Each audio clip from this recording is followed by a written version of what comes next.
Un segundo. Bienvenidos, el español digital habrá sin complejo. Estamos encantados una vez más en alto y claro de recibir a nuestro querido amigo José Piñero Maceiras, que como todos saben es un investigador, historiador. ¿Cómo estás, José? ¿Qué tal? Hombre, estoy aquí muy bien, estoy muy bien. Ya sabes que a mí los libros me gustan mucho Muy bien. y vamos a hablar sobre libros y además hoy vamos a hablar yo creo una cosa importante, ¿no? Sí, señor. Va a ser términos bélicos, va a ser un teatro de operaciones bastante determinante, ¿no? Muy bien, pues eso es lo que queremos. Yo quiero recordar a nuestros seguidores, lo hacemos siempre al empezar estas sesiones, que gracias a tu gentileza, pues disponemos de tu tiempo, que eres el autor de un libro magnífico, La represión de Franco, que es un libro que trata, por primera vez, yo creo que en profundidad y desde luego con una seriedad incuestionable, porque vas a fuentes primarias, a fuentes originales, qué fue realmente el bando nacional, esa etapa del alzamiento, esa etapa de la guerra y luego la inmediata posguerra hasta el 45 en los asuntos de la imposición del orden, por supuesto, la represión del otro bando. Yo creo que es un libro fundamental, es un libro de cabecera. Yo digo ya varias veces, pero quiero repetirlo porque yo me lo he leído dos veces y creo realmente que es un libro que no puede faltar en una biblioteca que se precie. Pepe, de verdad, hoy el tema es difícil. Se lo quiero avisar a nuestros seguidores, es un A lo tema mejor difícil. necesitamos hacer dos programas consecutivos sobre esto, ¿eh? Nada, los que tú quieras, porque encantado, pero que estén muy atentos porque lo que nos vas a contar es un tema peliagudo, pero es un tema trilladísimo por ti, que te ha costado mucho tiempo, y yo te doy paso a ti para que por favor nos hables de este concepto de la guerra a muerte, que suena tan duro, pero que estaba en la legislación republicana, anterior y la republicana, y del cual tú has encontrado cosas que ya se habían olvidado y que no conocíamos. Adelante, Pepe, explícanos este asunto. Bueno, buenas tardes a los televidentes y a los que, bueno, acudan después a tu periódico electrónico y puedan consultar lo que hoy vamos a decir aquí. Vamos a hablar de la guerra-muerte, pero sobre todo vamos a hablar más que de la guerra-muerte, más del planteamiento de la guerra-muerte, vamos a hablar también de una cosa relacionada que es las incógnitas de la represión, que yo creo que es una cosa muy curiosa, ¿no? La guerra-muerte como tal, y tú la conoces por ser militar, por ser oficial y como o jefe militar del ejército español, pues sabes que es la guerra que se lleva a cabo o se desarrolla sin ajustarse a ninguna norma humanitaria. Y pues en la antigüedad era como se desarrollaban las guerras. A los prisioneros generalmente se les pasaba a cuchillo, ¿no? Claro, Bueno, ya sabes que en las guerras se establece antiguas, de la antigüedad eran así, y algunas veces pues no ocurría, pero sí era muy humanitario o muy humanista el vencedor, pero en otras formas no. La guerra-muerte pues, existió hasta el siglo XX. Incluso las guerras de los Balcanes, como tú sabes, pues fueron guerras, sí, han sido en parte guerras a muerte. Y me temo también que tú conoces el tema, que en la guerra de Irak también ha habido algo de guerra a muerte. sí, Pero señor, no es correcto. cuestión de tratarlo aquí porque es una cosa que todavía es una cosa muy contemporánea y no debiera tratarse desde el punto de vista histórico. Pero la Claro, guerra muy bien, civil sí, lógicamente, y las guerras anteriores. muy bien. Desde el punto de vista legal, la guerra a muerte se contempla en el reglamento de campaña de 1882. Es una ley que entró en vigor a principios de 1882, un reglamento de más de 900 artículos, y la legislación, las leyes, sobre todo de la guerra, el derecho de gentes y las leyes que se aplicaban en cuestiones de guerra, vienen a partir del 800 y pico, 825, yo creo. Y en ellos hay un artículo en el cual se dice que se prohíben las guerras a muerte o las guerras sin cuartel. Es decir, Ya, las guerras es lo mismo, una guerra sin cuartel, es decir, no le dabas cuartel al enemigo, después de conquistarlo, no le permitías ir al cuartel donde estuviese tranquilo o estuviese preso, sino que prácticamente lo eliminabas, ¿no? claro, Pero se establece, excepto una excepción, en la cual la conducta de otra del contrincante, del enemigo, haya sido cruel. Entonces ya, se permitan, el mismo texto del reglamento de campaña dice que se permiten, lógicamente, efectuar medidas punitivas, represalias, durante un tiempo con una finalidad de paliar o paralizar esa eh, ese ánimo vengativo, cruel, inhumano que pudiera desarrollar el enemigo. Eso claro, es la guerra a muerte, ¿no? ya, Entonces creo que ya hemos hablado de este concepto. Cuando estalla la guerra, los nacionales pues, se ajustan a las leyes, aunque son muy duras, pero no comienzan a desarrollar una actividad terrible, aparte de que no nos digan, hasta principios de agosto. Hasta principios de agosto, que en torno al 5 al 6 de agosto, 6 de agosto de 1936. Entonces cambian y empiezan a aplicar como la prohibición que tenía pues, expuesta en el bando militar de 28 de julio de 1936, que se extiende a toda España y, por supuesto, a toda la zona liberada, donde se habla ya de, por un lado, los juzgados, los que van a ser juzgados por tribunales militares y los que van a ser sancionados de forma sumaria por las autoridades militares. Las autoridades militares son las autoridades que dependiesen civiles, pero que dependiesen de las autoridades militares. Hay mucho, yo lo he seguido y en el mismo libro, en el mismo texto lo pongo de manifiesto, analizando por los periódicos, incluso el Boletín Oficial del Estado de la época, se puede ver que efectivamente se permiten estos castigos, que son castigos ejemplares, a partir de agosto, 6 de agosto de 1966, una vez que se queda constatada las barbaridades que realizan en el lado republicano, en Madrid claro, sobre todo, y también en Menorca, donde se llevaron a cabo unas ejecuciones terribles sobre el día 2 o 3 de agosto, en la cual se fusiló a toda la oficialidad, creo que 200 jefes y oficiales de las guarniciones de Menorca y claro, también de la infantería, artillería, del ejército de tierra como del ejército de la armada, perdón, porque era una base naval muy importante. Y allí el responsable, como tú sabes, fue el brigada Pedro Marqués Barber, que como tú efectivamente. has contado alguna vez, mi padre pues tuvo la oportunidad histórica de contemplar su ejecución a finales de 1939, un hecho que yo revelé cuando eh, hicimos, cuando nos presentamos en Madrid con el libro, Sí, en el Espacio de Manos, para que la gente conociese que estábamos tratando cosas muy serias, ¿no? correcto. Pues eso se anota también por parte de los jefes militares lo que ocurre en la conquista, en la rendición o en la toma, cuando se rinden o conquistan los milicianos el cuartel de la montaña en Madrid, donde son ejecutados inmediatamente, Sí, fusilados, asesinados todos los jefes oficiales, incluso la mayoría de jefes oficiales y muchos soldados que estaban allí pues, prácticamente haciendo servicio militar. sí, Y después hay otras barbaridades que se realizan sobre todo en la zona de Aragón, claro, en Aragón con los sacerdotes, los asesina de forma muy brutal, y lo que ocurre en Andalucía, que ayer no hemos hablado de ello mucho, pero que son crímenes espantosos, una cosa claro, terrible, lo que ocurre en Guadalcanal, Constantina, el ataque mismamente en Sevilla.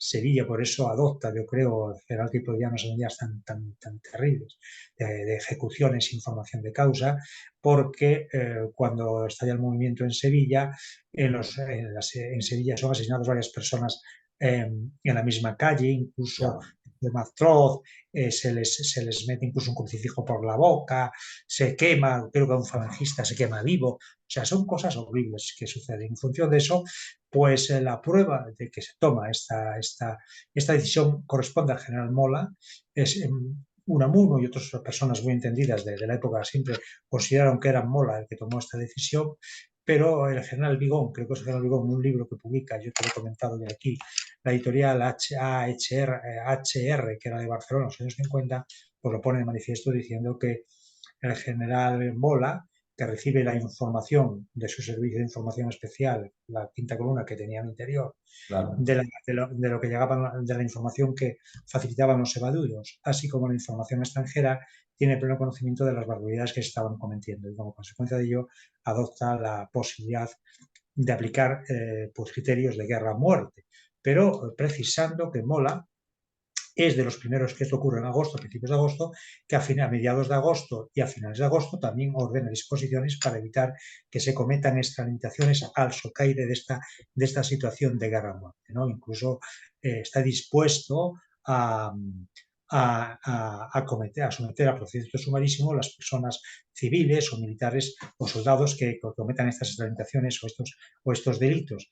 Y curiosamente yo digo en el libro, y es verdad, que cuando Gil Robles llega a España, visita y visita a General Mola en Valladolid, estaba preocupado General Mola por las situaciones de violencia que se estaban cometiendo en el lado nacional y que él estaba dispuesto a paralizarlas como fuese. Por lo tanto, lo de Mola, que quieren también ahora mismo destruir tienen intención de destruir el monumento a Mola y a las personas que murieron con él en el accidente del año 37 ahí en Burgos, pues lógicamente no se tiene muy en consideración. Pero bueno, yo creo que a lo mejor el monumento se puede salvar por algunas informaciones que tengo de alguna asociación de que quieren defender ese, porque realmente es un monumento que es bonito, aunque está abandonado, es un monumento, pero que no solo es en favor de Bola, sino de las personas que iban con él en el avión cuando se estrella en parte norte de Burgos, ¿no?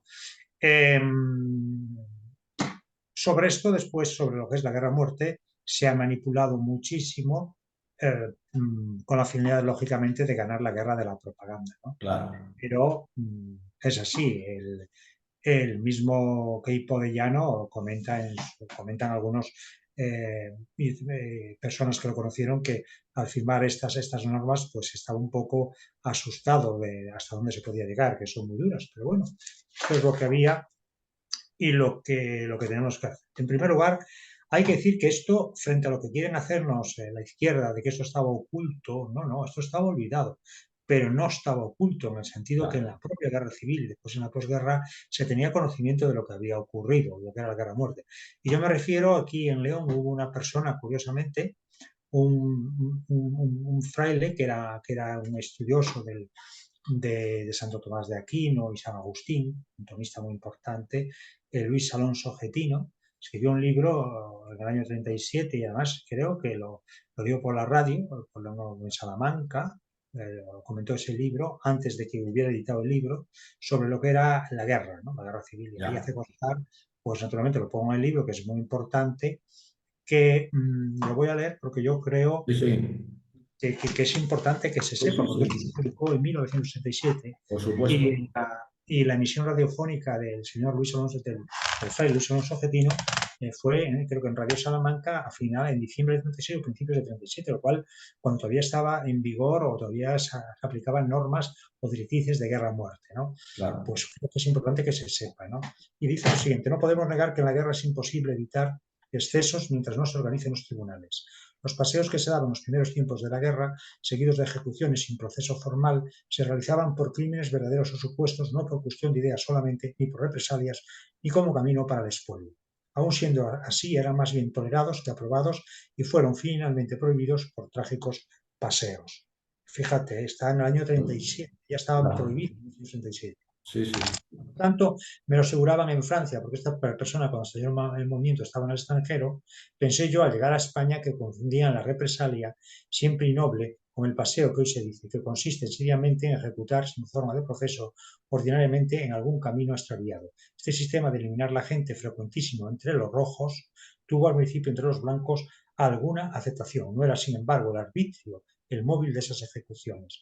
Yo, que por eliminarlas he trabajado cuanto pude desde que entré en España, he de confesar que preguntando en Pamplona por la causa de unos paseos me alegaron motivos enteramente notorios de acciones criminosas. En León me ocurrió igual y aunque a veces eso no se veía tan claro, los que lo hacían lo tenían por verídico. Repito que yo soy opuesto a ese procedimiento y no lo apruebo nunca, sin alguna manera de proceso, pero muchas veces, esto es importante, lo había, es decir, el proceso, aunque no se formalizase la escritura. En Fíjate. ejecutar no debe haber prisas y vale más que quede sin castigar una docena de culpados que se condene a un inocente. Hoy me dicen que sin el correspondiente atestado no se fusila a nadie entre los blancos. Fíjate. Esto es un texto que los Interesantísimo. historiadores no conocen Muy y bien. esto Luis Getino era una persona muy competente, muy intelectual. Incluso hoy tiene, hay que decir, aspecto histórica, tiene una calle en varias ciudades de España todavía por la inteligencia y por su pensamiento, su altura intelectual, Sí, conserva sí. muchas calles a su nombre. No creo que, bueno, de esta izquierda revanchista es todo posible. Es posible que incluso le quiten la calle a este hombre que está más cerca de la santidad que de la intelectualidad. Pero Claro, claro. esto lo dice y es importante que se sepa, ¿no? Muy Que bien, es muy así. bien. Me parece importantísimo, es un concepto que además yo, como tú bien has dicho, existía pero olvidado. También yo creo que a veces premeditadamente olvidado, ¿no? Porque claro, yo creo que algunos autores que no son de tu seriedad no les ha interesado recordarlo, ¿no? ¿Tú qué opinas? Sí, porque son personas que son historiadores que no vivieron la guerra, pero que han sido en cierta mediatizados por trompetas y timbales que procedentes de la izquierda intelectual de los años 60 Claro, y 70, ¿no? Y claro, entonces, pues es esto que se puede hacer. Es una, no, en la guerra hay que saber lo que pasó y hablar con testigos que estuvieron allí. claro. Entonces, lo que podemos decir que en cuanto a unas incógnitas de la represión que se toman, respecto a estas personas que fueron ejecutadas, habría que atender, como yo pongo en el libro, en las incógnitas de la represión, el capítulo, las personas que iban a ser castigadas. Incluso Ya, Franco, el mismo Queipollano, Mola, hablan de lo mismo, las personas que eran jefes del Frente Popular y las personas que cometían acciones criminosas o ya, criminales. Eran prácticamente las más importantes. Si, por ejemplo, como las personas que participasen en un tipo de clandestino de alzamiento contra las sí, autoridades constituidas, eran las personas que iban a ser castigadas. Y esta es la razón, y hay muchas palabras, muchas razones en las cuales yo manifiesto así. Por ejemplo, hay algún historia, pongo en el libro, alguna cosa que es importante. La justicia como castigo, decía Fernández el Católico, debe ser como el rayo rápido y fuerte. El castigo inmediato al crimen es ejemplar y produce los efectos saludables. El rayo cae con preferencia en las altas cumbres y en los árboles altos y la justicia debe ser lo mismo. Debe caer inexorablemente en los jefes culpables de haber envenenado al pobre obrero español, etcétera, etcétera. Yo esto no me lo he inventado, ni tampoco puedo participar de esto, pero esto es un texto que se publicó en el Diario de León exactamente el 1 de agosto de 1966, antes de comenzar la guerra a muerte, que es a partir del 5 al 6 de agosto de 1936. claro. En el libro lo que muestra además, yo que intento demostrarlo con documentos, en los cuales se ven, lógicamente, los periódicos, en los que se ven los primeros, los primeros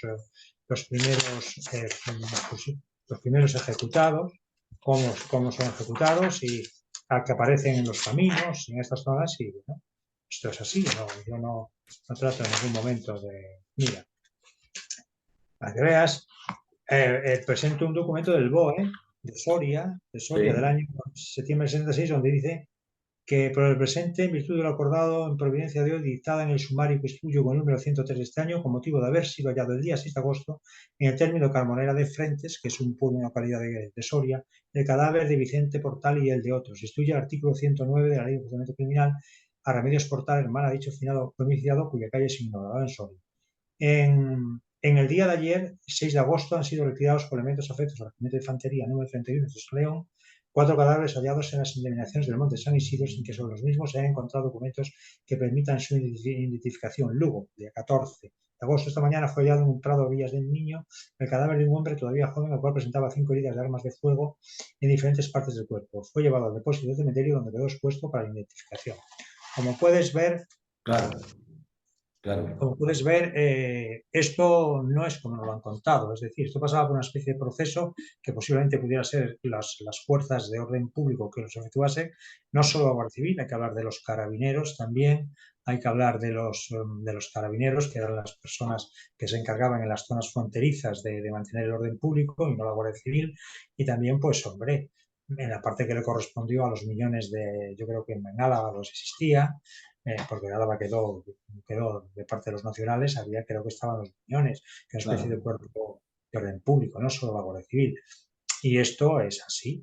claro. Las personas que aparecían muertas en los caminos eran personas, o en los sitios aislados, eran personas que no se conocían, como digo yo, aparecían sin ningún tipo de documentación, le era Ajá. quitada el mismo premio Nobel, premio Nobel Camilo José Cela en su libro, su obra Mazurca para los muertos, que es una obra Sí, fantástica, formidable, fantástico. muy dura, pero formidable, hace referencia a esto, cómo se le retiraban los documentos identificativos a las personas. Incluso si alguno de los represores o estos elementos que formaron parte de esas cuadrillas eran muertos, porque si la gente se le oponía, pues a él también le retiraban la documentación. Es una cosa muy muy oscura que lamentablemente cuando yo empecé a estudiarlo ya quedaban muy pocas personas de aquello, quedaban personas Ah, muy buenas y no se podía construir bien. Bueno, pero tenía buenas referencias y claro, las cosas cambian, ¿no? Pues bueno, claro, aparte de las ejecuciones que hubo, de castigos ejemplares ordenadas por el ejército, en función de, como dice aquí el padre Getino, de procesos incluso judiciales, pero que no se tomaba en cuenta escritura, porque eso estaba incluso permitido en el reglamento de campaña, que se podían excepcionar las formalidades escritas en el caso de urgente necesidad, y que esos tribunales a los cuales nos hemos referido, tribunales que había en el gobierno civil, en las comandancias, claro. compuestos por un miembro del gobierno civil y además cooperaban algunos destacados dirigentes de las milicias patrióticas, había estas ejecuciones que se hacían sobre el acto, ¿no? Y estas Ya, ejecuciones eran realizadas por personas de los servicios de información que tú los conoces, que actuaban, pues lógicamente, de forma desconocida, ¿no? claro. Afortunadamente, yo he conocido personas que han estado en una de esas ejecuciones Ah, sí. y hoy te voy a decir un caso pues, importante que ocurrió aquí en Sí, sí. Astorga.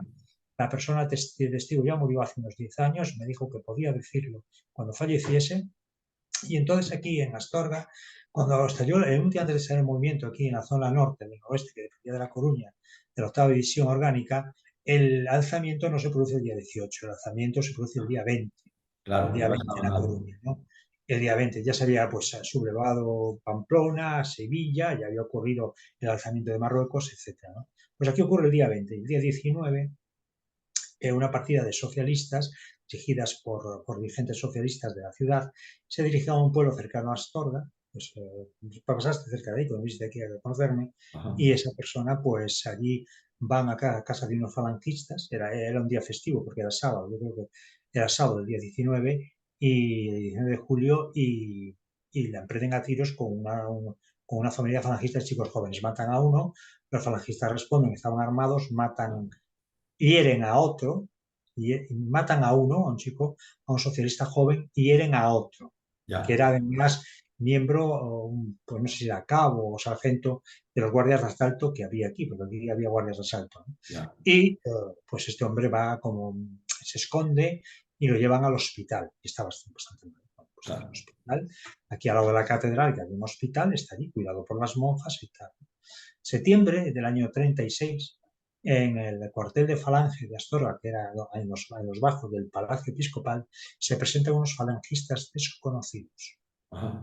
Sí, sí. y piden por este hombre. Ya, Entonces, falangistas de aquí, que hay bastantes, muchos, dicen, eso es imposible, esa persona no la podéis sacar, ni mucho menos porque claro. las monjas lo prohíben. Y dijeron, nosotros sí podemos sacar. Venían de Sevilla, Ah, fíjate. fíjate, de Sevilla, Sí, de sí, Sevilla, sí, sí, sí, sí. venían de Sevilla. Bueno, Y fueron, lo sacaron. ya, ya, ya. Claro. Y fíjate lo que es la cosa, presente la Guardia Civil. Sí, sí, sí, sí. Presente la Guardia Civil. Dijo, Sí, no sí. estaba presente la Guardia Civil. Lo llevaron un camión, estaba herido. No lo mataron los falangistas que lo sacaron, sino que lo mataron. Yo no voy a decir cómo, personas, no voy a decir quiénes. Claro, Creo que eso me guardo porque no se puede aquí, es una cosa muy delicada. Lo claro. mataron, no fueron ni los falangistas de la zona, ni fueron personas Ya, del ya, ya, pueblo que se ya. llama Nistal de la Vega. Fíjate, ya, ya, ya. Posiblemente conocidos o parientes Claro, de los... porque no solo mataron a ese falangista, hirieron a más personas en ese ataque que claro, hicieron los socialistas, ¿no? claro. Entonces, esto es así. Quiere decir Ya, que hasta este estado llegaron las cosas. Esto debió ser en septiembre, pues imagínate que debió ser a principios de septiembre, porque ya, fue a principios de septiembre del año 36. ya, Esto ya. es lo que es cómo actuaban esas personas, eso mismo, el mismo Camilo José Cela, que hace una obra extraordinaria, dice, cuando habla de unas ejecuciones de estas ejecuciones tremendas que ocurrieron en Orense, que fueron pocas, pero os comenta, Claro, cómo las personas que venían, que hacían esos trabajos, no eran conocidos, no se claro, conocían ni claro, claro. quiénes Muy eran. bien. Nada. Pues, Pepe, como siempre se nos va el tiempo, interesantísimo. Yo creo que has calificado unas cosas que yo desde luego no conocía. Yo creo que la gente no conoce. Este hombre que me dice la información fue jefe local del movimiento, David Ya, Xavier Zafra. es una, Se llamaba, se apellidaba Alonso, no me lo ya, digo. pero ya te digo, se llamaba Alonso, jefe local, fue jefe alcalde y jefe local del Ya, movimiento, ya, Camisa Vieja, pertenecía a las Juventudes de Acción Popular y después de las elecciones fue de los que se pasó automáticamente a la Falange. ya, Pasó a ya, la ya. Falange, es Camisa Vieja. Estuvo Ya, combatiendo la guerra, estuvo claro, la primera. es como hemos dicho en tu libro, son todo fuentes primigenias, son fuentes originales, eso es muy importante. Pues nada, Pepe, se nos acaba el tiempo, nos queda nada que 30 segundos. Te emplazamos para la siguiente sesión, es un tema muy importante, pero es un Si tema... quieres, continuamos con este, Sí, con sí, otro, sí, porque esto es importante que todavía no hemos sí, empezado. sí, no, no, continuamos con este. Pues nada, muchas gracias, un abrazo y te emplazamos para el siguiente, ¿correcto? Vale, saludos Venga, a los Pepe, dos. un abrazo muy fuerte, gracias.